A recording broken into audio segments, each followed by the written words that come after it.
I'm purposefully avoiding discussing the temperature issues here because not all units have this issue. And I'll tell you guys towards the end how the company has decided to resolve my problem. But in this video, we are going to talk about functional differences, how the operation of the two ovens differ, and how you might have to consider different things when you are using one versus the other.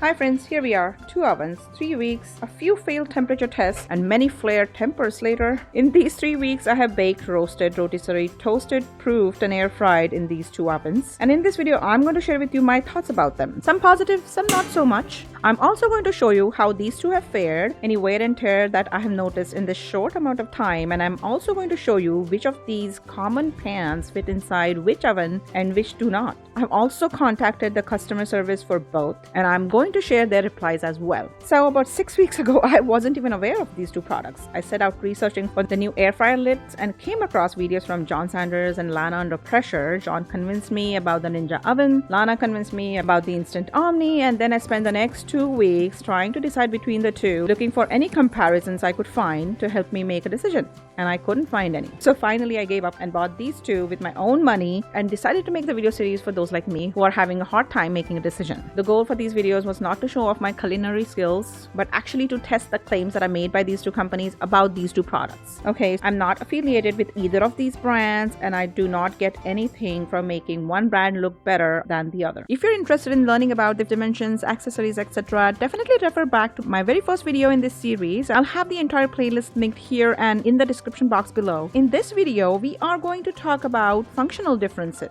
Okay, so let's start with the physical aspects. If you look here, unlike Ninja, Omni has a contoured top, and that actually helps in preventing any cooling rack that you might keep on top from slipping. With Ninja's smooth top, I've had a few instances where I have accidentally touched the rack and knocked this over. The larger display on Omni is also a plus, especially if you have an open concept kitchen. I can read the nice large display all the way from my living room. It might not matter to all, but in my books it's a definite plus. The significant advantage in Ninja is the much larger opening. As you can see, the Omni door is way smaller than the Ninja door, and this smaller opening has resulted in me getting burnt a few times during these 3 weeks. And I have never gotten burnt in Ninja. Another cause of the burns that I have received in the Omni has been these little tabs. They are there for preventing the oven racks and the oven trays from falling down when you pull them out all the way. And I have seen very similar tabs in Breville, but the ones in Omni stick out way more, and that is, I think, because their oven tray has this wide edge, and because they stick out so much, I have ended up touching them while they were hot when I was trying to, say, load a chicken or flip something. And they also tend to snag on aluminum foils and parchment papers that you might have lining your trays and rack. I think they definitely feel like a last minute addition to a not so thought through design. The Ninja, on the other hand, has the kind of grooves which slide in a certain direction, which achieves the exact same thing without all the problems. Let's talk about the pans, racks, and trays now. There is something very ingenious about the oven rack that you get with Omni. The bend in the rack actually allows you some additional customization on each levels. If you need more space on top, insert the rack with the bend downwards, and if you want to be closer to the top element, then insert the rack with the bend upwards. I think it's pretty clever, and I think it's possibly taken from Breville, but it's pretty ingenious on whoever's part, whoever has designed this. In the very first video, I showed you guys that the Ninja has a much deeper exterior,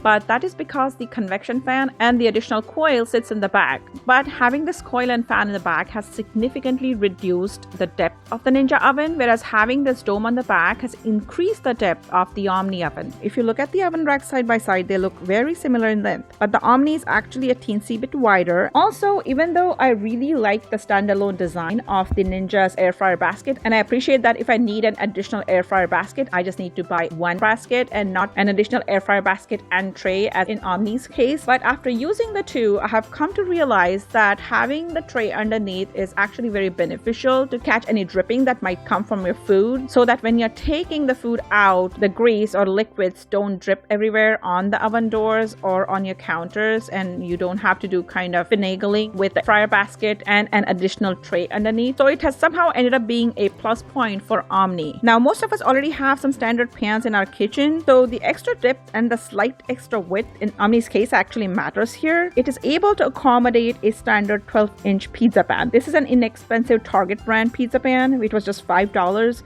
but sadly it doesn't fit in Ninja. I was actually very very bummed when I found out that it doesn't fit. As a consolation, Ninja does give you 2 of its own pans, so you can definitely bake 2 significant sized pizzas in here. They will be square pizzas, but there will be 2. This is an inexpensive loaf pan and muffin tin that I already had, and Omni can accommodate both of these side by side at the same level. I recently baked a banana bread and I had doubled the quantity. I don't have 2 loaf pans, so in that case, this really came in handy. These don't fit side by side on one level in Ninja, and you'll need to have them up and down.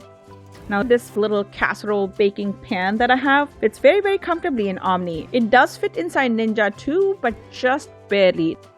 However, there is enough height in Ninja to accommodate these Dutch ovens that I have, but they get stuck on Omni's top, so I cannot actually use it with the lid on in Omni. I have to figure out another solution for Omni now. And finally, remember the crumb trays? In the first video, I told you guys that I like this slide out design in Omni, but after using them, I have realized that 1, the Omni one is actually less sturdy than the crumb tray you get in Ninja, and if you have ended up with any liquid in the trays, you're more likely to spill it with the Omni design than you are with the Ninja design. And the standalone tray in fact doubles as a cookie sheet, which is I think a huge plus in my books. Now looking at the functions, I believe that Omni has an edge over Ninja here. First of all, as soon as you open the door, the oven light comes on. I have no idea why they haven't given us this feature in Ninja Foodi. Like even if I have it powered on and if I open the door, nothing. Even if I press the light switch, nothing. Why not? As you can see, it's pretty dark in my kitchen, so having a nice bright light is a huge advantage. Now the separate physical buttons for each of the presets is definitely better than having to scroll through the functions with up and down keys, but even more importantly, having subcategories under each function makes the Omni way more user friendly. Allow me to demonstrate. Both the ovens have preset memory, which means that they will remember how you used the oven last time. So let's say I air fried chicken wings at a certain temperature for a certain amount of time in both the ovens. In Ninja, my time and temperature is now saved under air fry, whereas in Omni it is saved under air fry under wings. Now next, say I go and air fry some fries in both, but in doing that I have ended up changing the time and temperature that was saved under air fry in the Ninja, whereas in case of Omni, this new time and temperature that I use for fries gets saved under fries. So now if I go back to air frying some chicken wings in Omni, I can just press air fry, scroll to wings, and the time and temperature that worked perfectly for me last time is already saved there, whereas that setting got lost in Ninja when I changed the time and temperature for the fries. So now I have to either remember what I had done for my chicken wings last time or refer back to the recipe.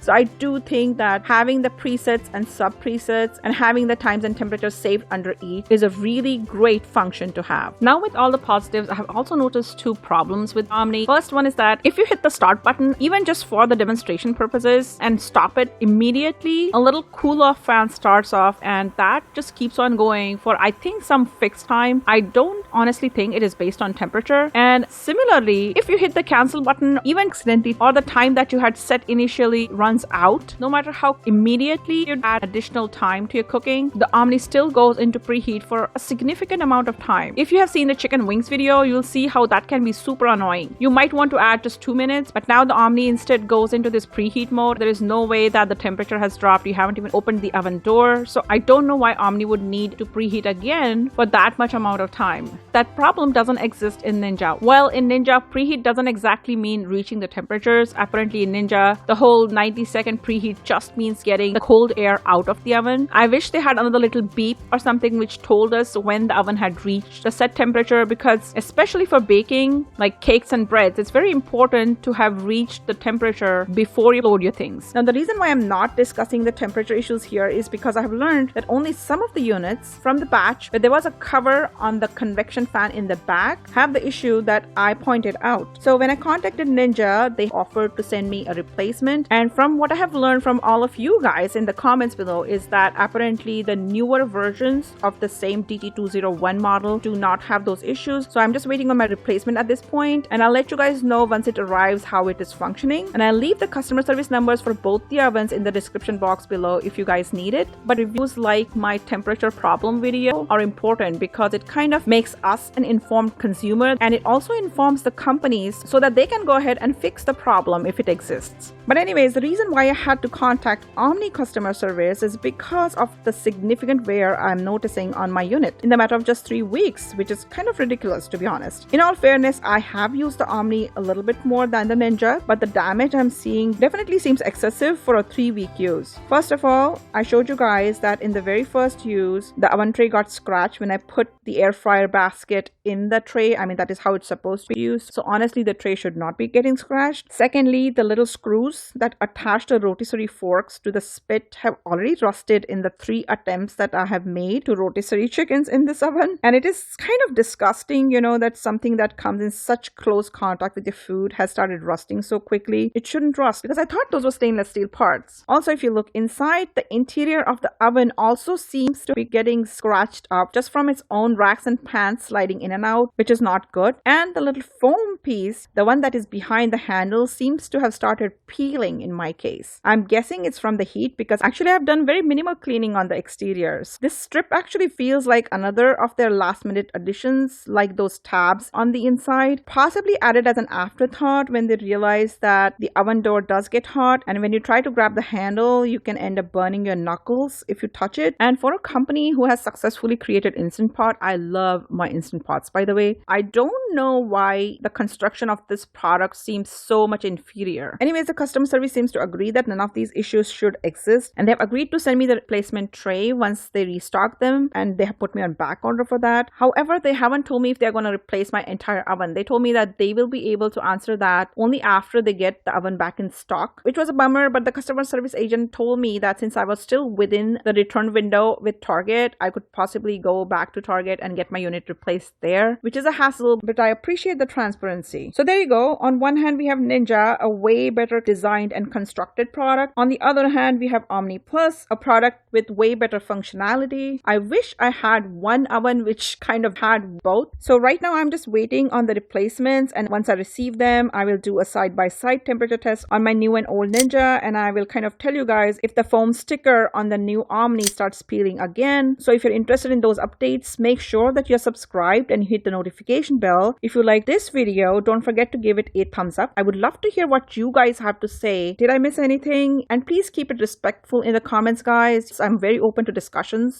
Please don't resort to name calling. It is very disturbing, to be honest. But thank you for joining me, and I'll see you guys in the next videos. Bye.